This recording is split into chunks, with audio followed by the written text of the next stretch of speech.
Hallelujah. सभी को जय मसीह की। मैं अमरीक जॉय और प्रभु पिता का धन्यवाद करता हूं कि आज एक बार फिर प्रभु पिता ने समय दिया कि परमेश्वर के वचन को लेकर आप लोगों के साथ बात कर सकूं, परमेश्वर के वचन को बांट सकूं।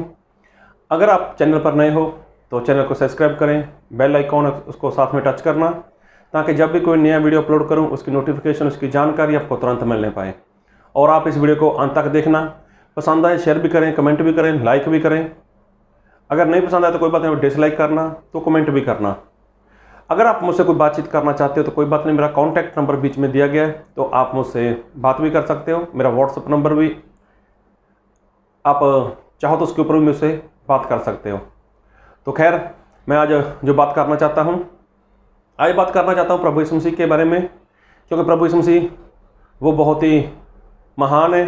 प्रभु यीशु मसीह वो इंसान से बहुत प्रेम करते हैं, इसीलिए प्रभु यीशु मसीह ने अपना स्वर्ग छोड़ दिया और इस संसार में आए। तो संसार में आए तो प्रभु यीशु मसीह इसलिए आए थे ताकि जो इंसान है उसको जीवन मिले और बहुतायत का जीवन मिले। तो ऐसा नहीं है कि इंसान के पास जीवन नहीं था, तो इंसान के पास शुरुआत से ही परमेश्वर ने जीवन दिया था और अनंत काल का जीवन परमेश्वर ने इंसान को जीवन दिया था। क्योंकि बाइबल में ऐसा लिखा है, परमेश्वर ऐसा बोलते थे, परमेश्वर ने ऐसा बोला है आदम को कि अदन वाटिका में जितने भी पेड़ हैं उनका फल तुम खा सकते हो, लेकिन जो भले और बुरे का पेड़ है उसका फल मत खाना, क्योंकि जिस दिन तुम फल खाओगे उसी दिन मर जाओगे। तो तकरीबन ये बात आज से 6000 साल पुरानी बात है। अगर हम इस संसार की बात करें, इस दुनिया की बात करें, तो आदम से लेकर आज तक तकरीबन 6000 साल हो चुके हैं। तो परमेश्वर ने ऐसा बोला था कि जिस दिन फल खाओगे उस दिन मर जाओगे। तो मान लो अगर आदम आज तक फल ना खाता तो वो आज तक मरने वाला नहीं था, चाहे वो 6000 साल हो जाते, चाहे 10,000 साल, चाहे जितना भी। अगर जब तक आदम फल ना खाता तो तब तक आदम मरने वाला नहीं था। तो इसका मतलब कि परमेश्वर ने इंसान को जो जीवन दिया था, अनंत काल का जीवन, वो साल 2 साल का नहीं था, या फिर 100 साल का नहीं था, या 1000 साल का नहीं था, वो तो अनंत काल का जीवन था। और वही जीवन देने के लिए प्रभु यीशु मसीह इस संसार में आए हैं।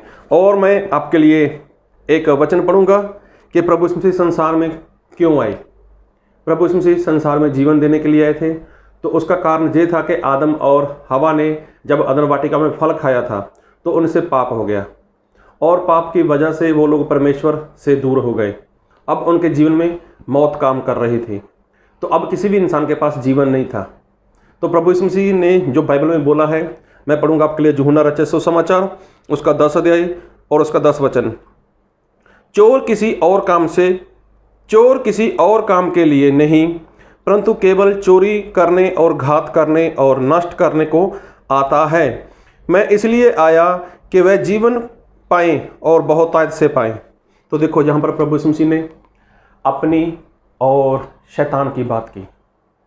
प्रभु यीशु मसीह ऐसा बोलते हैं कि मैं आया हूँ इसलिए ताकि इंसान को जीवन मिले और बहुतायत का जीवन मिले। वो जीवन जो इंसान ने, आदम ने गलती से अपने हाथ से जाने दिया।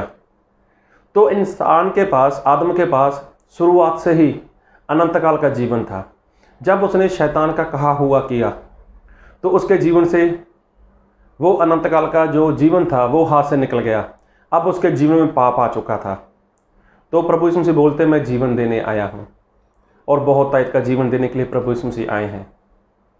लेकिन यहाँ पर दूसरी बात होती है कि जो चोर है वो किसी और काम के लिए नहीं, अरे वो तो चोरी करने के लिए आता है, वो तो घात करने के लिए आता है। तो चोर कोई और नहीं है, वो शैतान है। तो शैतान जब भी किसी के पास जाएगा तो वो ऐसे ही नहीं जाएगा।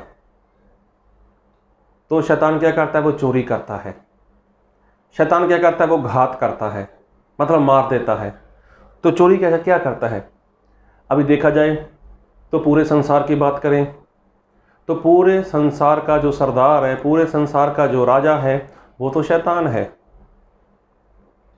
और तो और शैतान के पास जितना कुछ भी है इस संसार में, वो सारी वस्तुओं का मालिक वो तो शैतान है।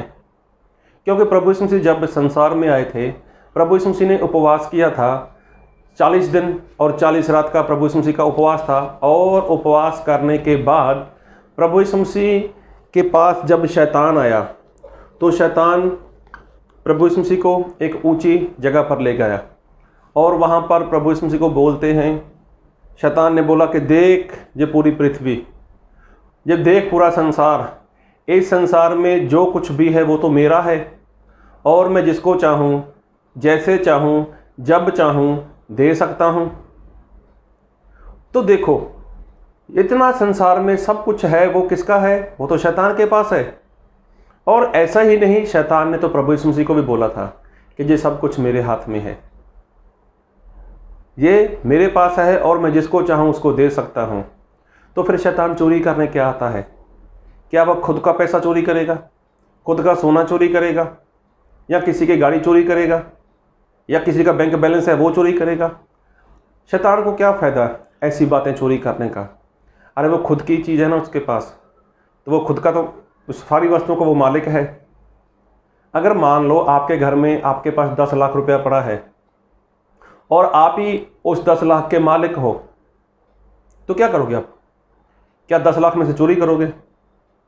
नहीं करोगे। क्यों? आप जानते हो कि आप मालिक हो। तो फिर जो लिखा है बाइबल में, एक बार फिर पढ़ूंगा, चोर किसी और काम के लिए नहीं परंतु केवल चोरी करने और घात करने और नष्ट करने को आता है। देखो यूहन्ना रचित सुसमाचार 10 अध्याय 10 वचन में कि चोर चोरी करने के लिए, नष्ट करने के लिए, घात करने के लिए आता है। तो शैतान फिर जब पैसा चोरी नहीं करता, किसी का सोना चोरी नहीं करता, किसी का और कुछ चोरी नहीं करता, तो क्या चोरी करता है? तो देखो, जो शैतान है वो इंसान के जीवन से शांति को चुरा लेता है, इंसान के जीवन से परमेश्वर की दी हुई आशीष को वो छीन लेता है। शैतान परमेश्वर के वचन को वो चुरा लेता है। इंसान के पास परमेश्वर का जो कुछ भी रहता है ना, वो सब कुछ शैतान चोरी कर लेता है। आदम के पास देखो अनंत काल का जीवन था, तो अनंत काल का जीवन शैतान ने किस तरह से चुराया? आकर आदम से, आदम मतलब हवा, तो परमेश्वर शुरुआत में आदम और हवा को एक ही नाम दिया था, आदम। वो तो आदम ने बाद में अपनी पत्नी का नाम हवा रखा था। तो आदम ने हवा के साथ बात की, उसको भरमा लिया उसने, उसको बहका लिया उसने। और मैं एक वचन पढ़ूंगा आपके लिए, इब्रानियों उसका 12 अध्याय और उसका 1 वचन। इस कारण जब के गवाहों का ऐसा बड़ा बादल हमको घेरे हुए है, तो आओ हर एक रोकने वाली वस्तु और उलझाने वाले पाप को दूर कर कर वह दौड़ जिसमें हमें दौड़ना है, धीरज से दौड़ें। तो देखो, उलझाने वाला पाप, तो शैतान क्या करता है? इंसान को पाप में उलझा लेता है, वो इंसान को बहका देता है। आदम और हवा की बात करें तो उसने हवा को बहका दिया था, उसने हवा को भरमा दिया था। तो उससे बात कैसे की? क्या परमेश्वर ने तुम्हें सारे फल खाने से मना किया है? जबकि देखो, शैतान तो जानता था कि परमेश्वर ने आदम और हवा को कौन सा फल खाने से मना किया है, लेकिन उसने बात इस तरह से की कि जिस तरह से वो अनजान है। तो देखो, शैतान ने हवा को भरमाया, उसको बहका दिया, उसको पाप में उलझा दिया। अब देखो, उसके बाद हवा के द्वारा उसने आदम को भी पाप में गिरा दिया। अभी देखो, आदम के जीवन से शांति जा चुकी थी। परमेश्वर ने क्या बोला था? अब से तू पसीना बहाएगा और धरती तेरे लिए कांटे पैदा करेगी। और औरत के लिए क्या बोला था? कि जब तू बच्चे को जन्म देगी तो तुझे पीड़ा लगेगी। तो देखो, जो सारी बातें उसके जीवन में कब आई? कि जब उन लोगों ने पाप किया, जब वो लोग शैतान के बहकावे में आ गए। तो देखो, अगर शैतान किसी के पास आता है तो चोरी वो क्या करता है? उसकी शांति चोरी करता है, उसका सुकून चोरी करता है, जो अनंत काल का जीवन परमेश्वर ने दिया इंसान को, वो उससे छीन लेता है।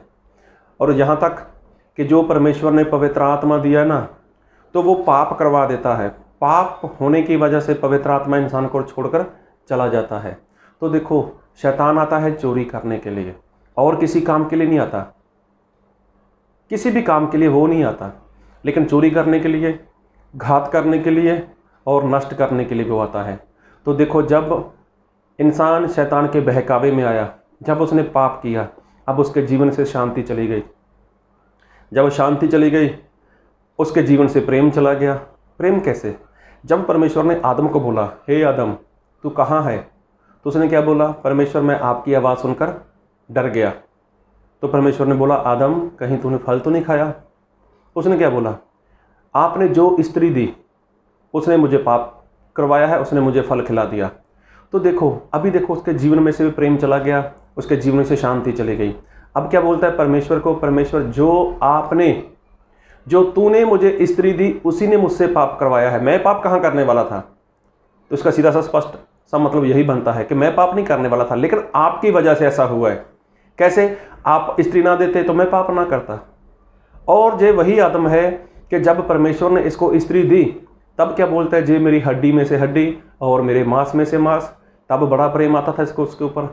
लेकिन अब शैतान का कहा हुआ किया, शैतान के बहकावे में आ गया, शैतान ने इसको उलझा दिया। अब क्या बोलता है कि परमेश्वर आपने जो स्त्री दी।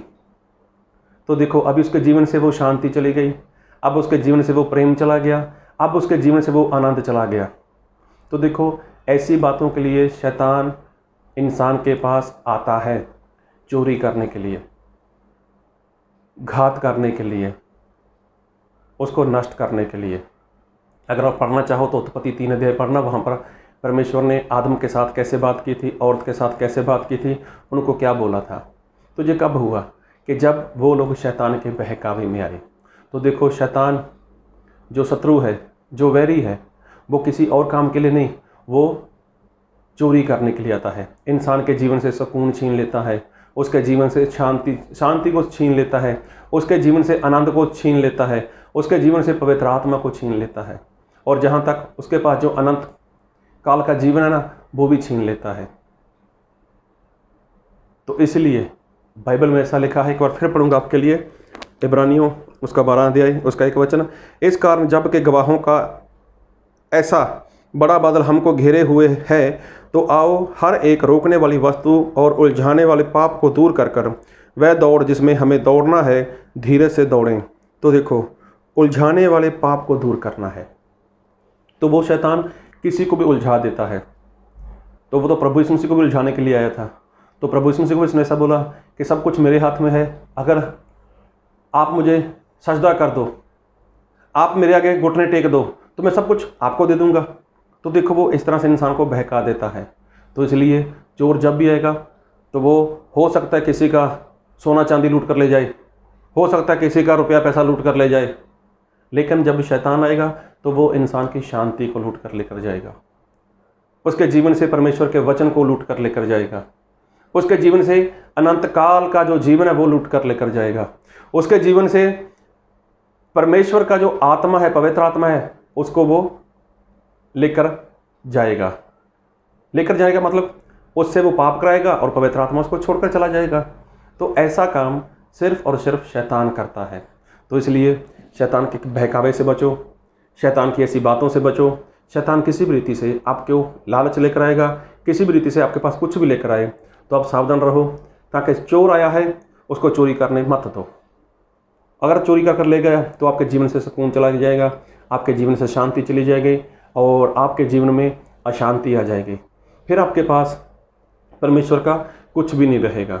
इसलिए आप शैतान की चाल को समझो, शैतान की योजना को समझो और किसी भी तरह के पाप के बहकावे में मत आओ, क्योंकि चोर आता है चोरी करने के लिए, घात करने के लिए और नष्ट करने के लिए।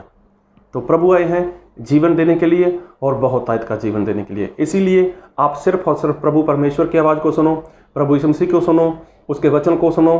परमेश्वर का जो वचन है उसको खुद पढ़ो और आत्मा और सच्चाई के साथ परमेश्वर के वचन की आज्ञाकारी करो। प्रभु आप सभी को बहुत आयत की आशीष दें। आमीन।